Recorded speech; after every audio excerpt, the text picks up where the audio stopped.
बिस्मिल्लाहिर्रहमानिर्रहीम, अस्सलाम वालेकुम। Welcome back to my channel. कैसे हैं आप लोग? उम्मीद करते हैं आप सब लोग खैरियत से होंगे। आज हम बनाएंगे बहुत ज़बरदस्त, बहुत मज़ेदार, लच्छेदार, क्रिस्पी और बहुत मज़ेदार ब्रेड पकोड़ा जो कि बहुत यूनिक है। चलिए चलते हैं रेसिपी की तरफ। तो मैंने इसके लिए 1 कप लिया है बंद गोभी और उसमें मैंने प्याज ऐड की है और इसी शेप में मैंने हरी मिर्च ऐड की है। इसके बाद मैं इसके अंदर ऐड कर दूंगी जिंजर गार्लिक का पेस्ट और ये मेरे पास हरी मिर्च, टमाटर और पुदीना, हरा धनिया मिक्स हुआ हुआ था तो उसे मैंने ऐड किया था। उसके बाद मैंने इसके अंदर पिंक सॉल्ट ऐड करूँगी, भुना पिसा धनिया ऐड करूँगी और चिकन पाउडर ऐड करूँगी। इसके बाद मैं इसको अच्छे से मिक्स कर लूँगी। अच्छे से मिक्स करने के बाद फिर मैंने इसके अंदर जो साबुत धनिया होता है उसे थोड़ा सा हाथ से मसल के वो ऐड किया था और हाथ से मसल के मैं इसमें ज़ीरा ऐड करूँगी और कसूरी मेथी ऐड करूँगी जो इसका टेस्ट बहुत मज़े का करती है और मैं इसके अंदर अजवाइन ऐड करूँगी। इसके बाद मैंने 1 कप इसके अंदर बेसन ऐड किया था और इसको अच्छे से मैंने मिक्स कर लिया था। इस स्टेज पर मैंने अभी तक इसमें पानी ऐड नहीं किया। इसके बाद जब ये अपना पानी रिलीज़ कर लेंगे फिर मैंने इसके अंदर थोड़ा सा पालक ऐड किया था। इसके बाद मैं ब्रेड लूँगी। आपने जिस शेप में इसे कट करना आप वो कर लीजिएगा, मैंने इस शेप में कट कर लिया।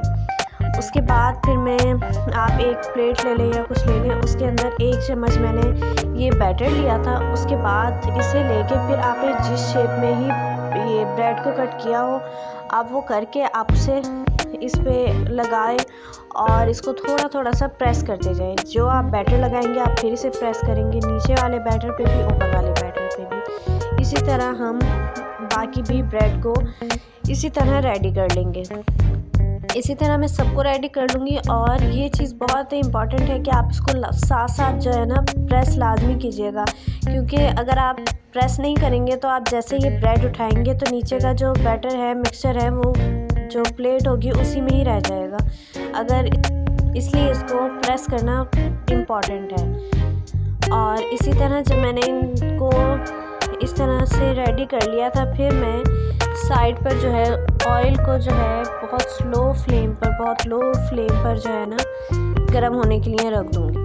और इसकी निशानी है कि मैंने ये डाला है तो ये देखो लाइट ना इसके बबल्स बन रहे हैं। तो इस स्टेज पर मैं इसमें अपने पकोड़े जो है ऐड करूँगी और आप ये देखिए कि इसका बैटर ही देख के जो है ना लगा हुआ देख कर ही आप सोच लेंगे कितने क्रिस्पी, कितने मज़े के बनेंगे।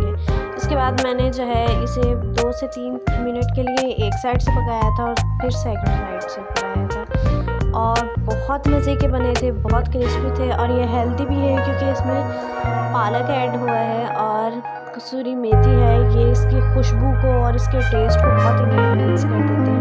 उम्मीद करते हैं आपको रेसिपी पसंद आई होगी। रेसिपी पसंद आई है तो वीडियो को लाइक कर दें, चैनल को सब्सक्राइब कर दें। इंशाल्लाह मिलते हैं न्यू वीडियो में। तब तक के लिए अल्लाह हाफिज़। दुआ में याद रखिए।